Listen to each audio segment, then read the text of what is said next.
Bonjour tout le monde, bienvenue dans une nouvelle vidéo. Aujourd'hui, on se retrouve enfin pour la fameuse vidéo FAQ que j'ai filmée maintenant il y a de ça à peu près un mois. Pour ceux qui n'ont pas suivi mes vlogs, en ce moment, je suis à Hawaï en vacances et je sais que ça fait un petit bout que je vous avais dit que je vous filmerais la FAQ. J'ai été prise par le temps malheureusement, fait que j'ai pas pu vous la faire plus tôt. Alors j'ai pensé vous diviser la FAQ en deux et vous faire une première partie ici à Hawaï avant de retourner chez moi pour faire la suite. Comme ça, vous pouvez la voir le plus tôt que je peux la faire, quoi. Donc voilà, ça va être divisé comme ça en deux. Ça sera pas 50%, 50%. Je vais faire en fait la partie des questions personnelles concernant ma vie, mon âge, mon nom, mon prénom, que vous savez déjà, ici, puis le reste va être dans la vidéo à Montréal, dans mon bureau. Cela dit, avant de commencer, je voulais prendre le temps de remercier tous ceux qui m'ont posé des questions. Ça fait vraiment plaisir. Vous avez posé des super bonnes questions, puis tous vos messages, comme merci beaucoup, ça fait chaud au cœur, puis c'est le fun de pouvoir interagir comme ça. Donc, je vais vous dire un gros merci. Et puis voilà, donc on va commencer sans plus tarder. Donc, concernant les questions en rapport avec ma vie personnelle et non pas les livres, la première question c'est quel âge as-tu? Alors, j'ai 20 ans. Habites-tu seule ou chez tes parents? Alors, moi, j'habite encore chez mes parents parce que les apparts, ça coûte cher. Aller à l'école, ça coûte cher. Et puis, j'ai pas travaillé assez pour me payer un appart, donc j'habite chez mes parents, heureuse, ravie, voilà. Tu vis dans quelle ville, quelle région? Donc moi, je vis sur l'île de Montréal, qui est proche, autour, entourée du fleuve Saint-Laurent, dans la province de Québec. Et d'ailleurs, la capitale du Québec, c'est Québec, non pas Montréal, mais Montréal, c'est plus cool. Bref, ça dépend des avis. Quel est ton parcours d'études? Alors, je suis rendue à l'université. J'ai fait donc le primaire qu'on finit à peu près à l'âge de 11 ans. Ensuite, j'ai fait mon secondaire qui dure 5 ans et qu'on finit à 17 ans. J'ai fait le cégep qui n'existe qu'à Montréal, pas en France ni aux États-Unis. C'est une étape avant de se rendre à l'université ou lycée, je pense. Donc, j'ai fait 3 ans de cégep à cause de la grève étudiante qui m'a retardée d'1 an. Et puis là, maintenant, je suis rendue à l'université en littérature. Donc, j'ai fait mon cégep également en littérature et il faut savoir que dans le parcours du cégep, il n'y a pas beaucoup de programmes en littérature précisément. Je pense que mon cégep, c'était le deuxième cégep au Québec qui offre ce programme-là, donc je suis vraiment chanceuse. Et en plus, c'était à côté de chez moi. Donc, littéralement à 7 minutes de vélo de ma maison. Alors, j'ai fait ça en littérature, je suis encore en littérature et je compte poursuivre en littérature ou en enseignement du français. Alors, voilà pour mon parcours. Je vais commencer ma deuxième année d'université, considérant que j'ai 1 an de retard, là, donc ma deuxième année sur 3 ans pour le bac. Puis ensuite, il faudra faire une maîtrise de 2 ans si on est en intensif, quoi, si on n'est pas à temps partiel. Quel serait ton métier de rêve? J'aimerais beaucoup être écrivaine. Ça va pas être juste un rêve, c'est un plan. Je vais être écrivaine, mais comme métier, parce que je considère pas vraiment être écrivaine comme un métier, je considère ça comme une passion qui peut assouvir les besoins de vie primaire, mais je sais pas, métier, je considère ça plus comme enseigner le français, par exemple. Ça, j'aimerais beaucoup faire ça, ou être dans le domaine de l'édition ou dans le domaine de la critique. J'aime beaucoup critiquer les choses, donner mon avis sur des textes, des pièces de théâtre, des films, des livres, même si je suis pas spécialiste dans toutes ces matières-là, j'aime ça, critiquer, donner mon appréciation de quelque chose. Donc, c'est sûr que, admettons, écrire des avis dans des journaux, j'aimerais ça. Donc, ça serait un métier que j'aimerais beaucoup faire, mais sinon, mon rêve, j'aimerais ça être écrivaine. Quel pays as-tu déjà visité? Donc, j'ai beaucoup visité les États-Unis. On va souvent, ma famille et moi, au Vermont, dans une ville précisément, mais je me souviens plus c'est quoi son nom. Ah oui, à Sto. Merci, ma soeur vient de me donner un petit avis. Donc, on va souvent à Sto. Et puis, soit on aime Sto ou soit on n'aime pas. Parce que Sto, c'est une ville hyper touristique, mais super belle. Puis moi, j'aime pas ça quand on va dans des lieux super touristiques, mais l'exception, c'est Sto. Parce qu'il y a de la verdure partout, il y a des montagnes, on peut nager, on peut faire du vélo. Puis, si on n'aime pas Sto, c'est parce que c'est juste fait pour les touristes. Mais c'est vraiment mon péché mignon, j'adore Sto.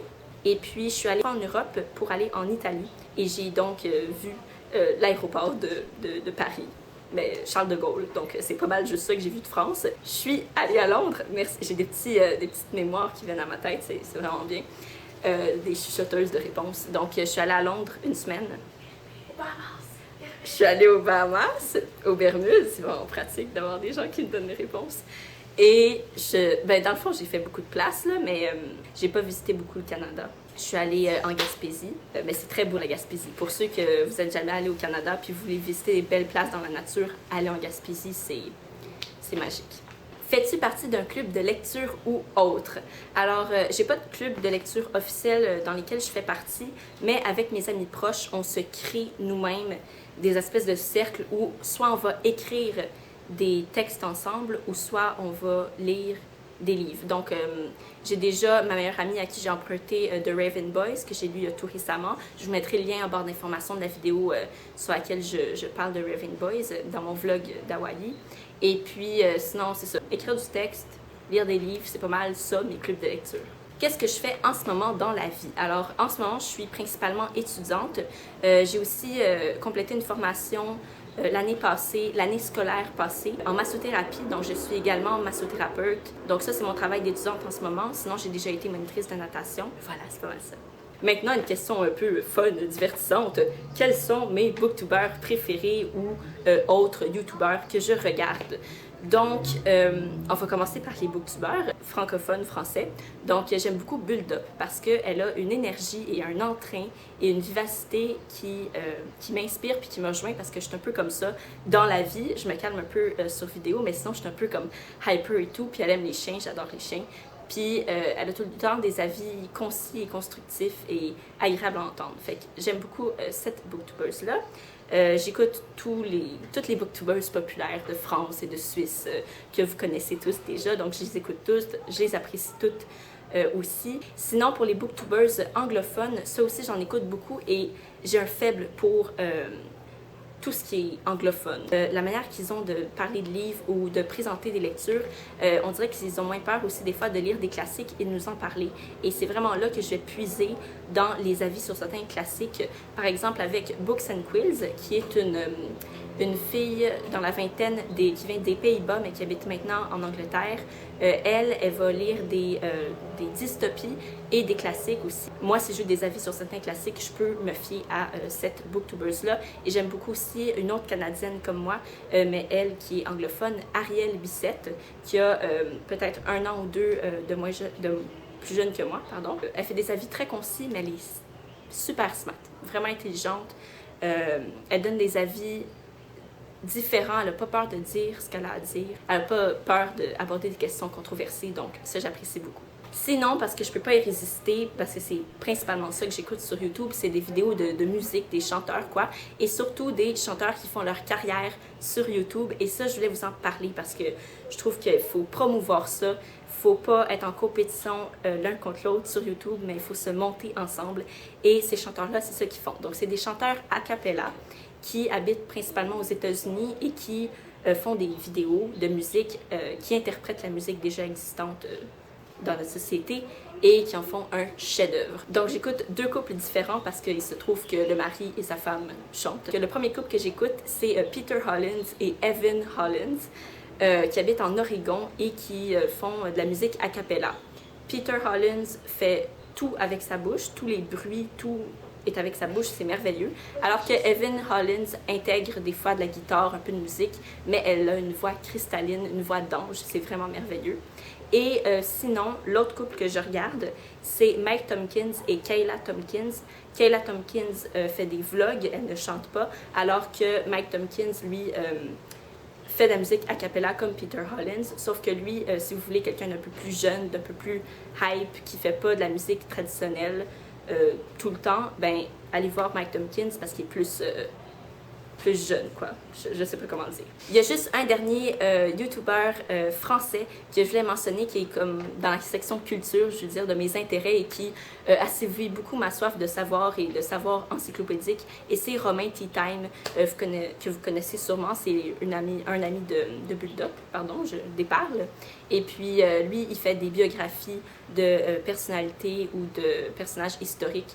Et j'aime beaucoup parce que c'est de l'information, quoi. C'est juste concentré de l'information avec des anecdotes et j'en mange. Donc voilà, c'était tout. On dirait que j'ai passé une demi-heure à toutes vous nommer les noms, mais je veux tellement les promouvoir pour vous que vous les connaissez qu'il fallait tout que je les nomme. Maintenant, une question un peu importante. Est-ce que j'écris? Alors, écrit, ça a plusieurs... on peut définir ça de plusieurs manières. Est-ce que j'écris pour le plaisir? Est-ce que j'écris professionnellement? Est-ce que je fais l'activité d'écrire autre qu'à l'école? Alors oui, j'écris. J'aime écrire des textes que je garde pour moi, mais que je termine, parce que des fois, il y en a que j'écris juste à moitié. Mais non, je prends le temps de les peaufiner, je les imprime et tout, et je les garde dans un cartable, quoi, pour moi. Et il y en a d'autres que j'aimerais ça publier. Donc, j'ai commencé quelques divers textes que j'aimerais que c'est des débuts de romans, quoi. Je les ai tous pas finis, puis il y en a un que je suis en train d'écrire en cours. Mais j'ai vraiment cette intention-là, cette volonté-là d'écrire pour un certain public et de publier ces textes-là. J'ai aussi participé à des concours d'écriture à l'école. J'étais plus jeune, mais le but c'était d'avoir un texte de 300 mots avec des mots obligatoires à insérer dans le texte. Donc on se doute bien, c'est pas des mots banals, c'est des mots genre rhododendron, tergiversé. À ce moment-là, tergiversé, moi je connaissais pas ça. Maintenant je suis comme, c'est un chouette mot pour illustrer vraiment cette ambivalence, ce questionnement-là de qu'est-ce que je choisis et tout. Tergiversé, c'est bien, non? Donc, ouais, j'ai participé à ces concours-là 2 ans de suite et la deuxième année, j'ai enfin pu gagner la première place parce que la personne qui gagnait tout le temps la première place dans les concours des années précédentes, elle avait quitté l'école, donc là maintenant, je pouvais avoir la première place. Sinon, j'ai aussi participé l'année passée dans la publication d'une revue universitaire que des amis à moi ont commencé. Ben, j'ai publié un texte là-dedans. Je vous mettrai le site en barre d'informations si vous voulez aller voir la revue simplement ou voir mon texte que moi j'ai écrit. Je vous mettrai le lien en bas pour aller lire ça. Ça me fait pas peur d'écrire, au contraire, j'y trouve toujours un grand plaisir. Je peux vraiment m'exprimer. Oui, j'écris à 100%, j'aime beaucoup ça. Quelles sont mes séries de films ou de télévision préférées? Ben j'en ai quelques-unes, on se doute bien. De films préférés, je sais pas si j'en ai un, à part Les 101 Dalmatiens de Walt Disney que j'aime beaucoup. J'ai pas vraiment de film préféré, mais sinon, des séries que j'aime beaucoup. Dans les séries vraiment populaires, j'aime beaucoup Vampire Diaries parce que c'est dans un esprit de monde fantastique. J'aime beaucoup les mondes merveilleux, les mondes fantastiques. J'aime beaucoup Suits, sur des avocats. Les acteurs aussi sont très talentueux. Et c'est pas mal ça, j'écoute différentes séries. Mais c'est ça, j'aime beaucoup les séries qui se campent dans le monde réel, où il y a peut-être de la magie ou peut-être pas, mais où on est dans le monde réel.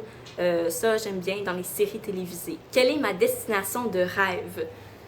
C'est pas les pays du Sud. J'aime beaucoup être à la plage, faut pas mal me comprendre. Mais mes destinations de rêve, c'est vraiment dans les pays nordiques, avec la culture nordique, avec la culture celtique, parce que je mange de la musique celtique. Je suis d'ailleurs grande fan de Celtic Woman, pour ceux qui connaissent ce groupe. J'aime beaucoup.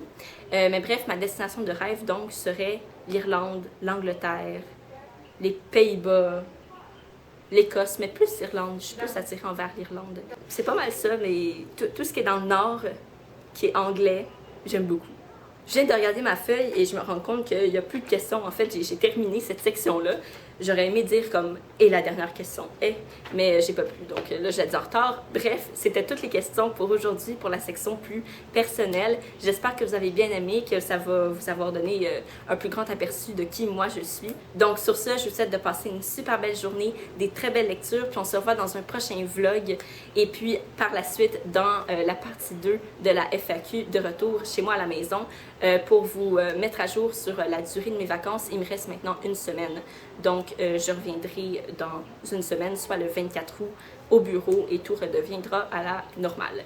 Donc, voilà, encore bonne journée. Bye!